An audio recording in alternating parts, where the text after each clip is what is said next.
If you have topics you would like to have us discuss on the Aging Well podcast, please click on the links in the episode description to send us a text or record your message or comments. We'd love to hear from you and how we can help you age well. If you benefit from the Aging Well podcast and would like to support the content financially, please click on the Support the Show link or support our affiliates and advertisers.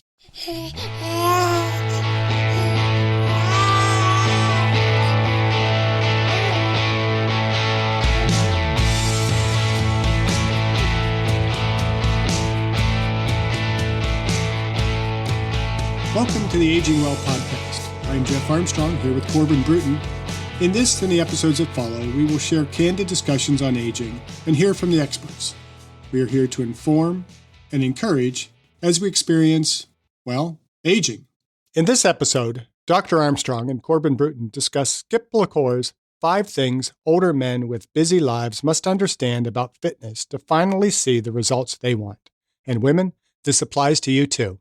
So I was talking to one of my buddies, actually, and he's really enjoying our podcast. He really, really likes it. And he's like, man, I love what you guys are saying. You guys are doing awesome stuff. However, I'm just really busy. I just have a crazy busy lifestyle. Do you think you and Dr. Armstrong could kind of summarize a little fast exercise cram session? And ironically, right when he told me that, I came across an article by Skip LaCour, and it's the 5 things older men with busy lives must understand about fitness to finally see results, all capitals, they want. Let's dive into that for a second.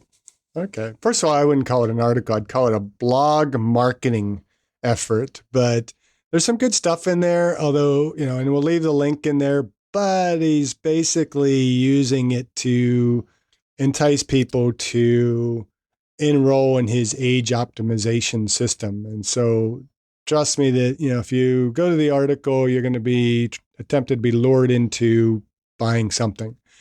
But he makes a few good points. And let's just take those kind of one at a time. The first one, you can get more done in fewer, shorter workouts every week when you understand how that's done. I hope that's kind of what we're trying to do on this podcast, is give you a few short lessons in understanding, how we can do it faster and smarter, and kind of knowing what's to be done. And I wholeheartedly agree in this. I'm not a big fan of big, long workouts. I don't have the time to do that. But I think when you train with specificity in mind and you utilize what I refer to as opportunity costs, and we've talked about that before, where you take your 24-hour day, what's most important to you, those are the things you got to prioritize and do first. And hopefully exercise is one of those priority things. So how much time do I have to give to that? And ideally, we compartmentalize the exercise to be able to get the most bang for our buck in the shortest period of time. What are your thoughts on kind of what he says about the getting it done in fewer, shorter workouts per week? I think that's what we have talked about in previous podcast episodes. We've talked about HIIT training and HURT training and your quote unquote, air quote, Tabata courses, right? And you got to have a goal in mind, and you got to know what you're doing to hit those goals. And if you can understand the science of what you're doing while you're exercising to get even faster results, why not capitalize on that? The one person that really comes to mind, especially in this particular category, is Mike Metzer. He really, really talks about, in almost all of his things, he talks about the importance of training with a purpose. And he would talk about how when he was bodybuilding, that a lot of his competitors that he was competing against, they would spend 2 to 3 hours in a gym, and he was only spending like a maximum of 40 minutes, in certain cases, only 3 times a week. And he was training effectively and efficiently. And he was seeing crazy good results. There's a lot of articles out there. There's books that he's written. And what's really cool is with the age of the internet, most of his information, it's readily available. I know YouTube has dumbed down a lot of what he has said and just kind of compact it. If you're like, man, I don't even have time to read. Well, it's okay. They put it in short clips, and they actually they put his workout regimen and his workout routine depending on what goals you're trying to do. It's readily available. Well, and Mike Metzger, when I was in high school, was the face of Nautilus. He was Art Jones and Ellington Darden had done a lot of more or less research and using him as kind of an example. And so a lot of what he promotes, he also got from their science. And I don't think you really have to go too far other than just understanding that it doesn't take a lot of sets and volume to get some gains. Now, there's certain arguments of what benefits you're going to get with his high intensity type of training, but the basic Nautilus workouts that he did and his high intensity type of workouts, you said, 45 minutes. When I was in high school working on Nautilus, you basically did about a 20 to 30 minute workout and it wiped you out. Right. You did 3 of those a week and you saw pretty good gains. Now, as I've matured from that, I do think there's some differing issues regarding the benefits for athletic performance and testing the energy systems and doing some of those. So there's a little bit more nuance to it, but when we really keep it simple and when we're just looking at aging well, that's just not a lot of exercise. 3 weeks. Now, granted, people don't often go to true failure that Mike Metzger did. I mean, when you see him work out, he's pushing, these sets to a true failure where you might be doing drop sets and things like that, where you go to where you have kind of momentary muscle fatigue, and then somebody drops the weights and you do some more reps, and you drop the weights some more and you do some more reps. But I've found there's a lot of techniques that are out there that allow for shorter workouts. I like doing, we're talking before we started recording about calf exercises. My calf exercises, I do really 2 types of workouts for calves. And I have skinny genetics for calves, but, I think I've made fairly decent progress in not having to do a heck of a lot of work. I don't do like a calf workout. I do, essentially standing calf raises for do progressive sets of 40, 30, 20, 10. So I get high volume in a really short period of time and it builds some strength, but it's also building some volume. I also do it where I hold for 10 seconds, do 15-second reps, and then hold for another 10 seconds. Those don't take long and they exhaust the muscle. There are other workouts that you might refer to as like myo reps. Is it common? So if somebody Googles myo reps, see some examples of that. But it's essentially just take a weight that you can comfortably do for, say, 12 repetitions. You do as many reps as you can, rest for about 5 seconds, do as many reps as you can, rest for about 5 seconds, do as many reps as you can. And you do about total of maybe 5 sets, but you're doing them in a high intensity and completing a pretty decent volume of work in a rather short period of time. That gets you through pretty quickly. And you're not having to go and do 5, 6 different exercises for a single muscle group that a lot of bodybuilders do. A lot of bodybuilders do very low intensity, very high volume types of training to get that sarcoplasmic hypertrophy. But for most of us, we're getting a lot more done, again, in fewer, shorter workouts. Man, as many reps as you can, set it down, rest for 5 seconds, do it. The pump on that style would be...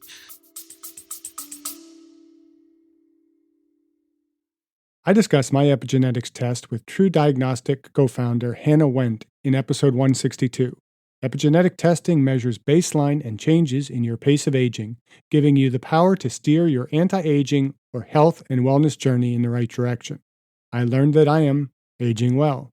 Click on the affiliate link in the episode description, use the promo code AGEWELL, and receive a 12% discount on your epigenetics test and monitor your pace of aging.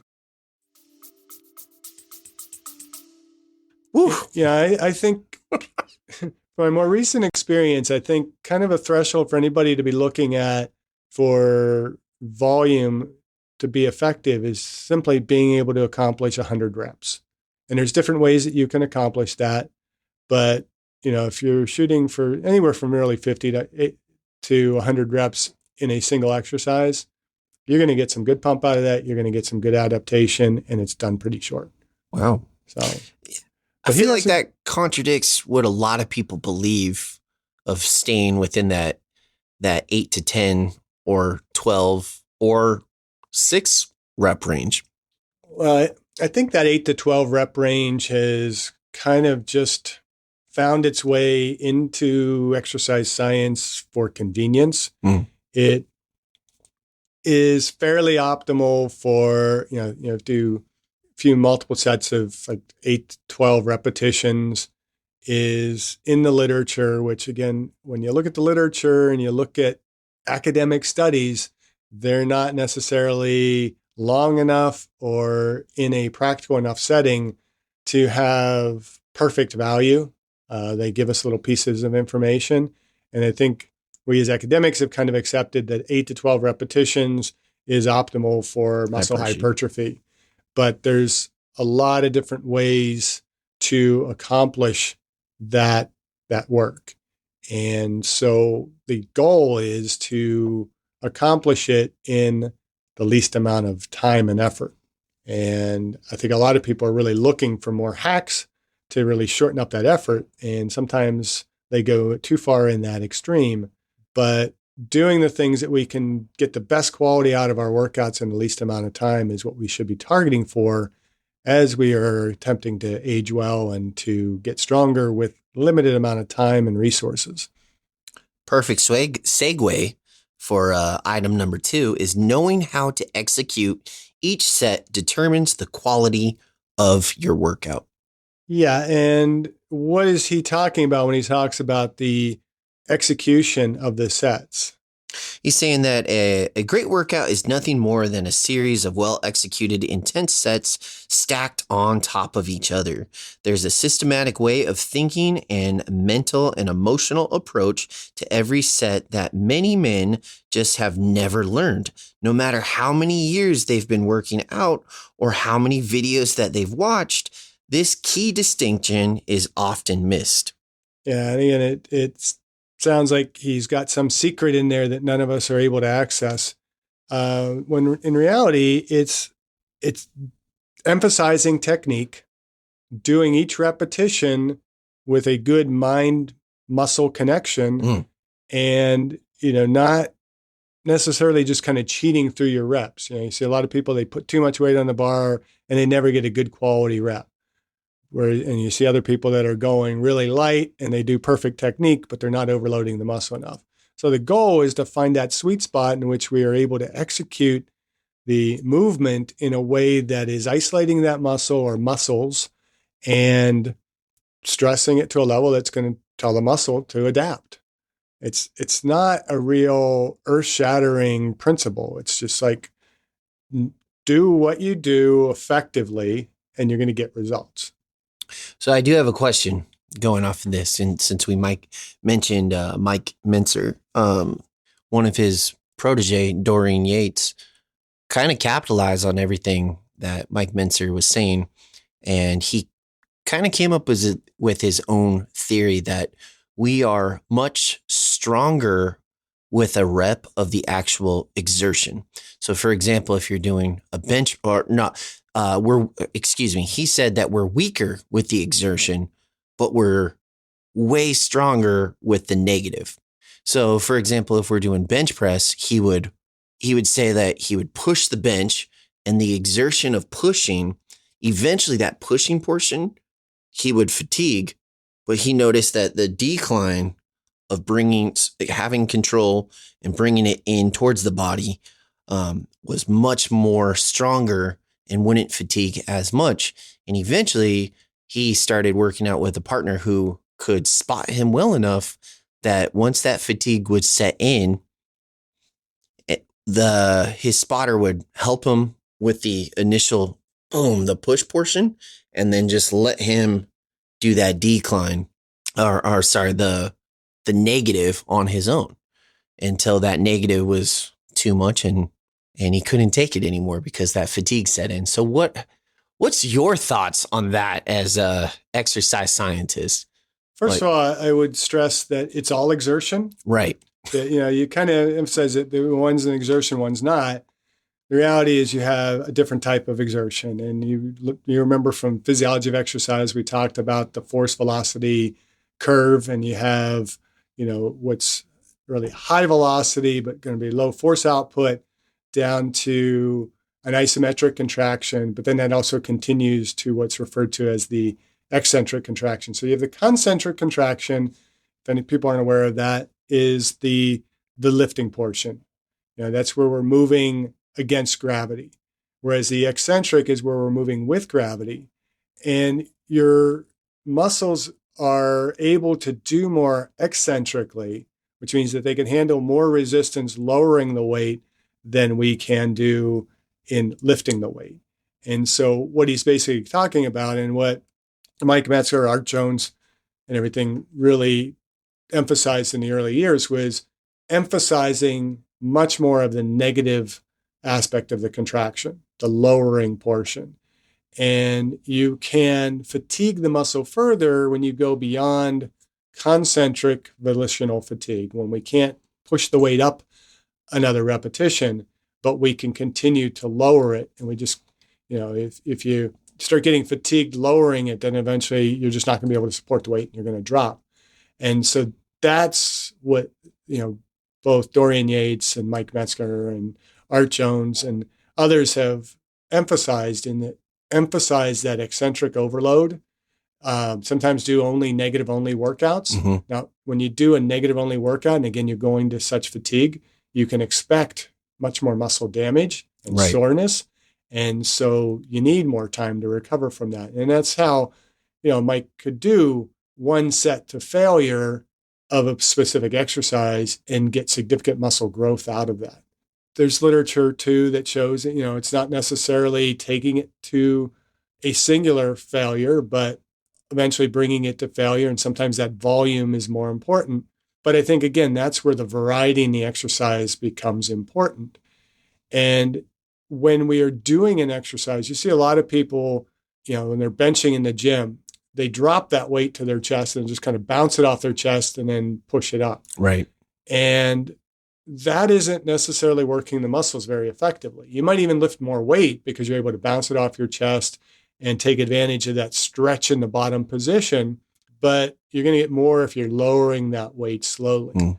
I like to focus on tempo a lot with the exercise, where you vary up how long it takes to lower the weight, how long you maybe pause in that contracted position or that stretch position before you exert the concentric contraction. And in doing that, you can maybe work on explosive, forceful movements with lighter weights, but because you're lowering it so slowly, you're getting a little bit more eccentric load. You pause at the bottom and then you explode out of it. That has a little bit more of a athletic application. And so it's just simply changing how we perform a movement can have greater benefits specifically in how we adapt the muscle. For most of our listeners, just knowing the basic technique is the most important thing, and then performing it in proper form. And, we go back to the basic 5, a squat, deadlift, or hip hinge, horizontal push, horizontal pull, vertical push, vertical pull. That's actually 6, but like the squat, deadlift, bench, row, and press are the basic 5 exercises to do. If you're doing those and you're doing them to a level that is fatiguing the muscle and stimulating adaptation, you don't have to do a whole heck of a lot more than that. And I think where a lot of people get kind of caught up is they start looking at, well, I saw on YouTube that if I grip this bar a little bit differently, I can isolate the deltoids just a little bit more. And if you're a bodybuilder, that can make a difference where we're trying to shape the muscle and it's all about physique. It's not about performance. But when it comes to just building strength, doing the basic movements and ideally doing movements that are more compound movements and involve multiple joints, multiple muscles, you can be much more effective in terms of building overall strength and hypertrophy and aging better, if that makes any sense. No, it does. Refining the movement can have a little bit greater emphasis on certain aspects of the muscle. But I think, and knowing how to do that helps us to execute those sets with perhaps better quality to the specificity of what we're trying to do. But in general, if we keep it simple and execute those simple movement patterns effectively, we can do it in a shorter period of time and we can see significant gains in the process. Well said. Well, let's go on to number 3. There's no use going on a diet or changing your eating habits if the plan you're on isn't sustainable, period. Okay. No disagreement there. Yeah. We want to change our habits, our eating habits, so that they're going to be lifelong.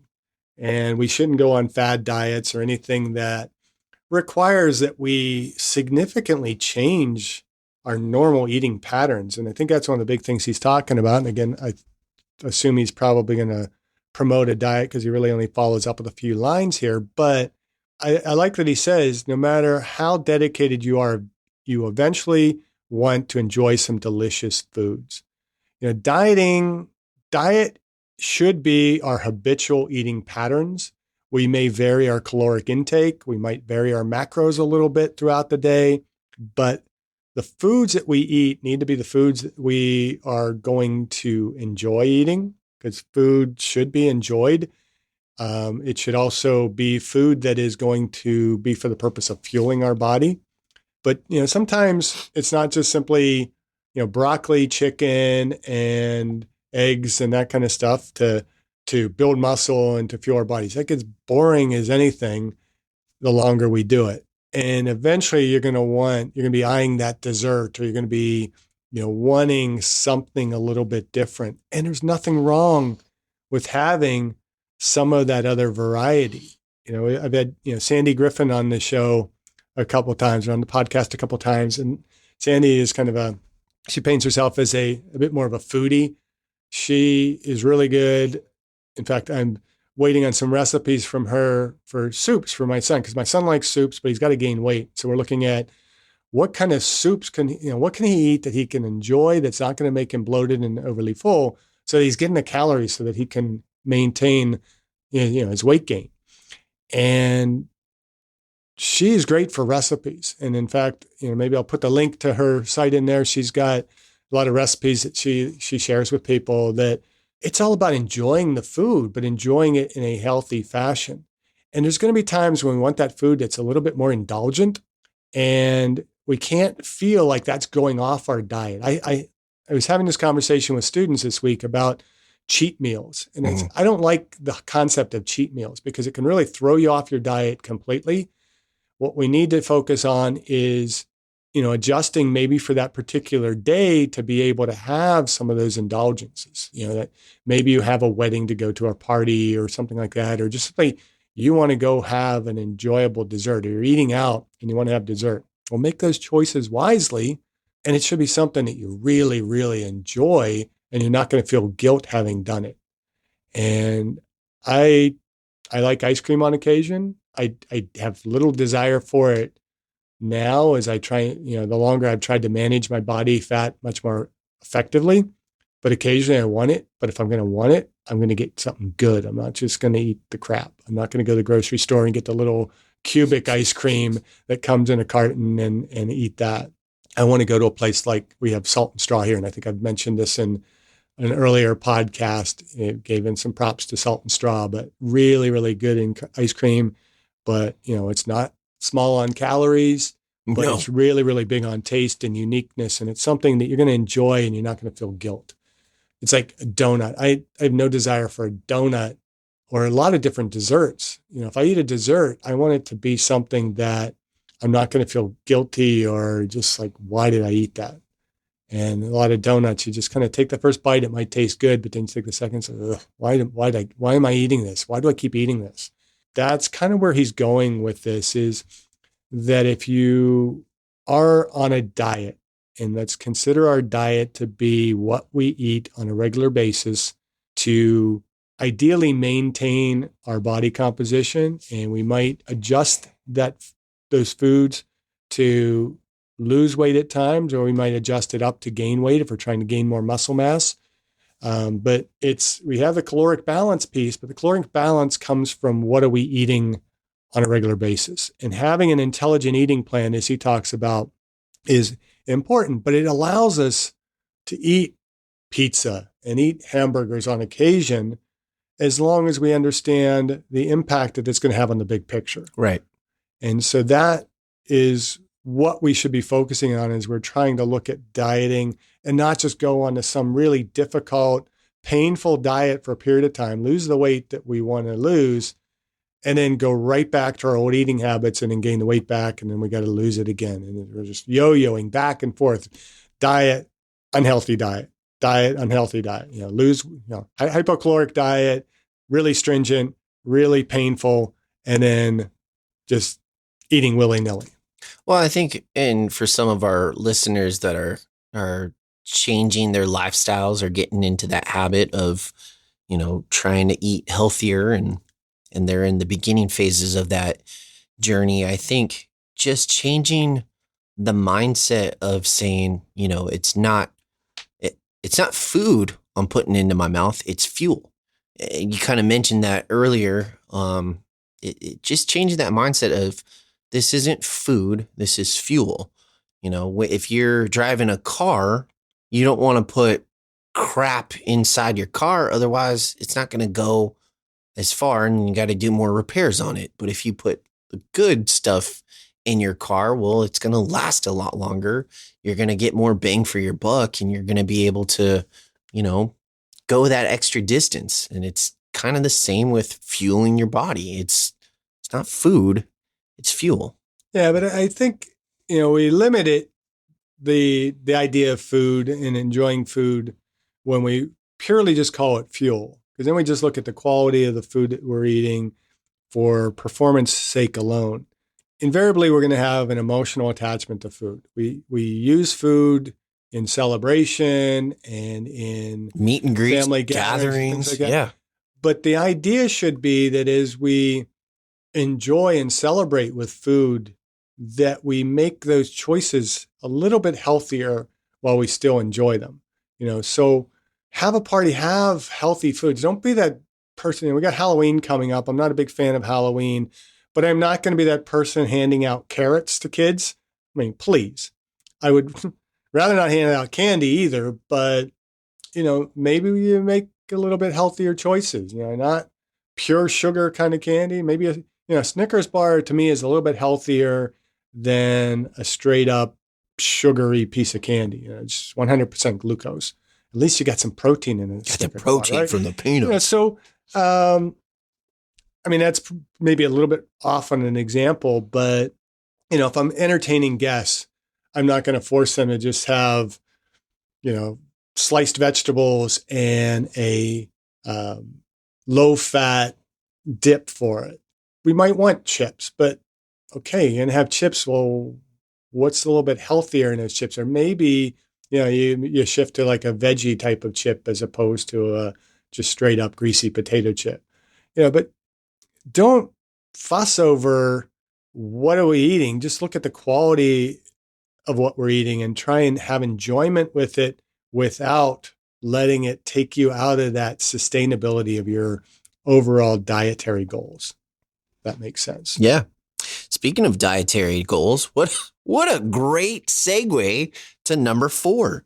Any diet will work for you when you understand the 4 things that make them all work. Yeah. And again, I think, there's a link there for his age optimization system. But if you read it, his 4 things, so it basically says the best diet for you will usually come down to your understanding of what you are doing and why, your level of certainty that what you're doing is going to work, your lifestyle, and your execution. That's it. So those are 4 points. And I think there's validity in each of those. Understanding what are you doing? Well, a lot of times we just go on a diet and we follow this plan and you have no concept of why you're doing it. It's just, I saw that so-and-so lost all this weight on this diet and it's got to work and I'm just going to do it too. And they go on it for a period of time. Maybe they lose the weight and then they go back to their other eating habits. You need to understand the why that you are doing or why you're eating what you're eating. And then that's why, some cases, the ketogenic diet can work very effectively for people to lose weight. But if you're trying to improve performance as well, I don't think it's the best route to go. And so choose wisely what you want to do. What's your level of certainty? Most people have minimal level of certainty that what they're doing is going to work. Or because if they did, there wouldn't be such a huge multi-billion-dollar industry out there in diet books and diet programs and everything else. And people, I'm going to try this and hope it works. And if it doesn't work, they just shift to the latest diet on Instagram, and yeah, you have to be confident what you're going to work, and that's going to lead to consistency. Yeah. Because anything is going to work. You're going to lose weight if you simply reduce your caloric intake below what you're naturally taking in. I mean, we've talked about the Twinkie diet before. Not what I would recommend, but if I'm consistent with a hypocaloric diet, I'm going to lose weight.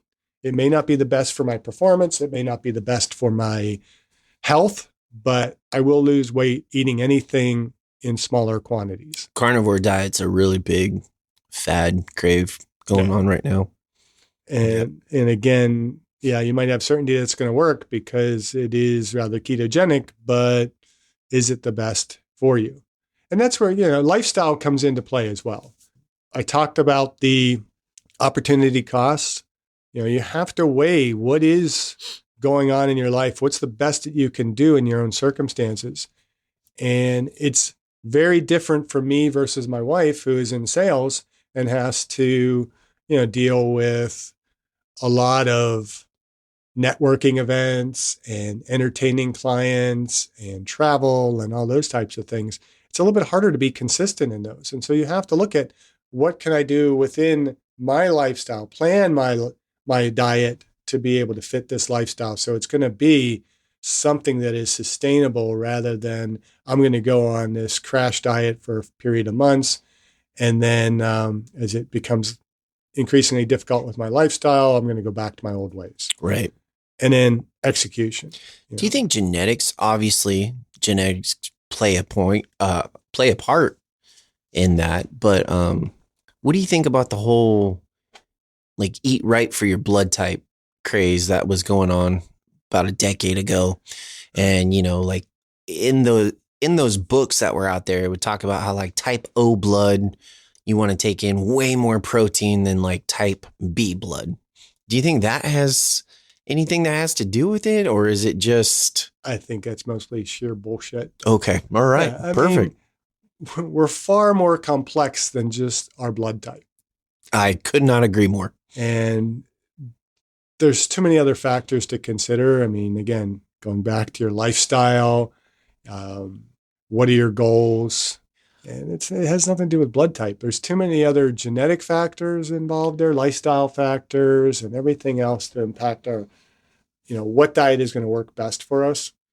So the key is just keep it simple and then find what's going to work for you in a way that you can do consistently and with commitment for a long period of time.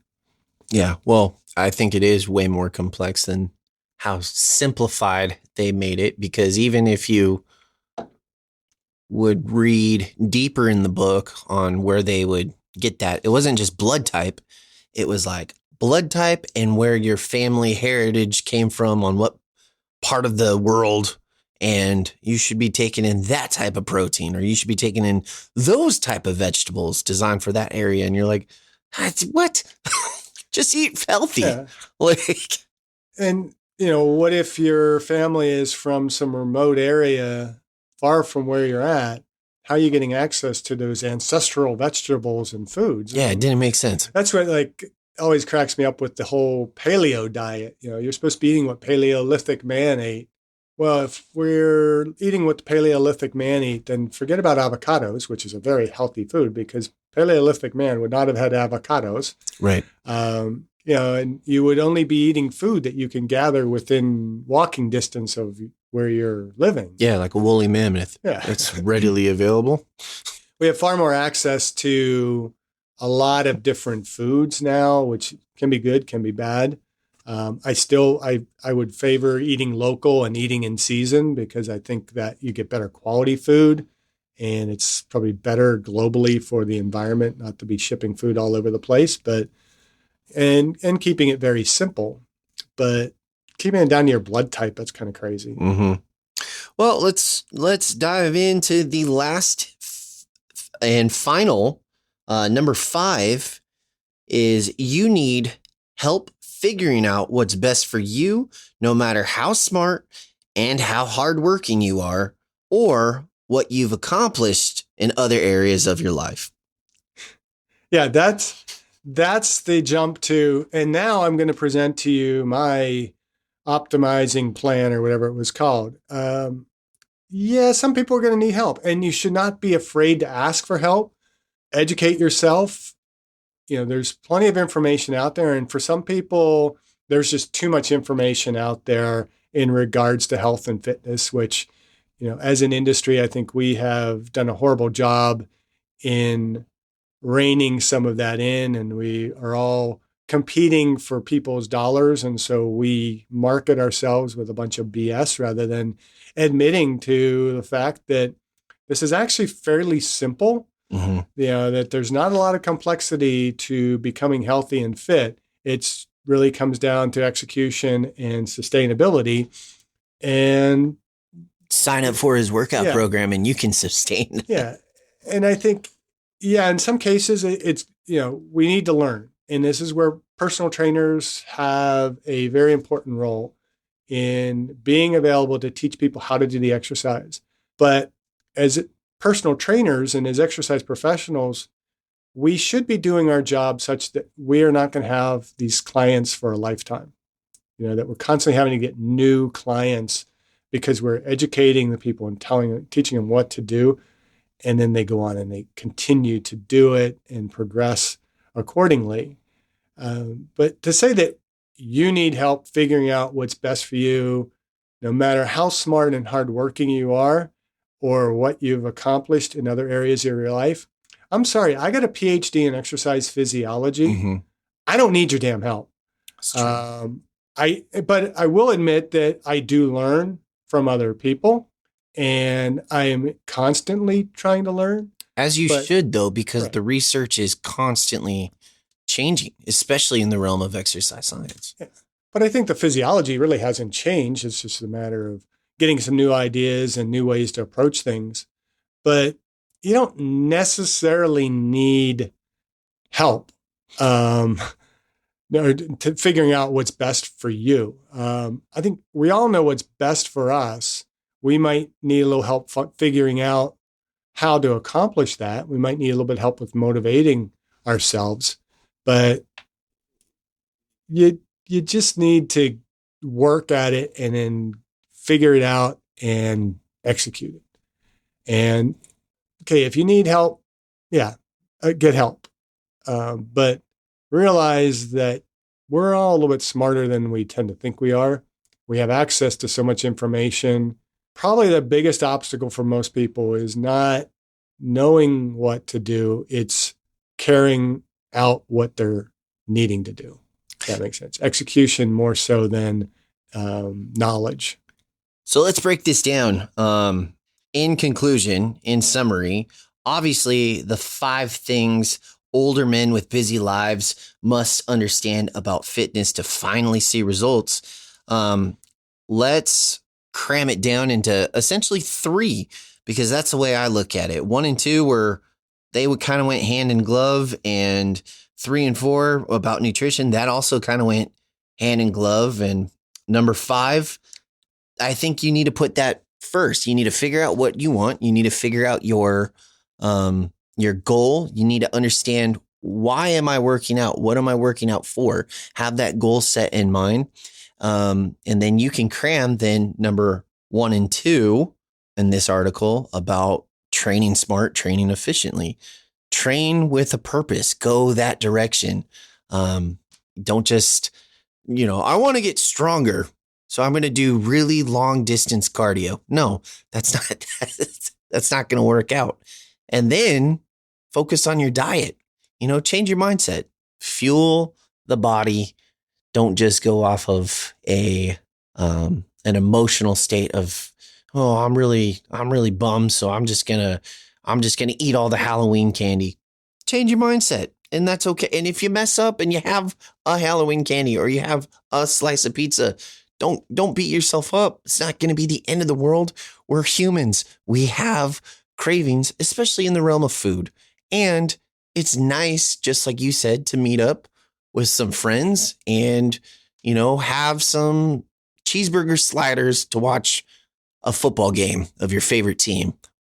There's a socialization aspect of it. So I would say break it down from 5 into 3. Set a goal, train for that goal, and then eat towards that goal. What would you say? It's pretty simple. That's pretty simple. I would say, have goals. I think it's multifaceted. I mean, we can't just, there's multi aspects of performance, so it's not just, I got to lose weight.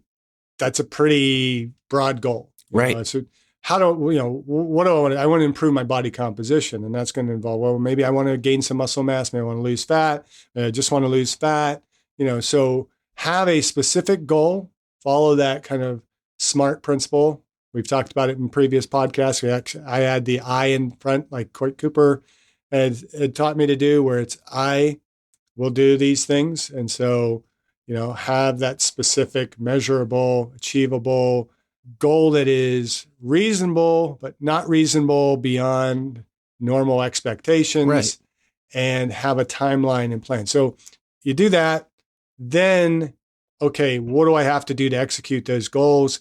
And determine, how can I fit this into my lifestyle in the least amount of effort and time without shortcutting myself, and have a plan, execute the plan, and fuel that plan with proper eating, but with a sensible, well-balanced, sustainable diet plan. I think I basically said what you said in just different words. No, that's fine. I mean, we're agreeing on it. And the overall goal is to have every single person, no matter what phase they are in life, to always age well. Age well. Thank you for listening. I hope you benefited from today's podcast. And until next time, keep aging well.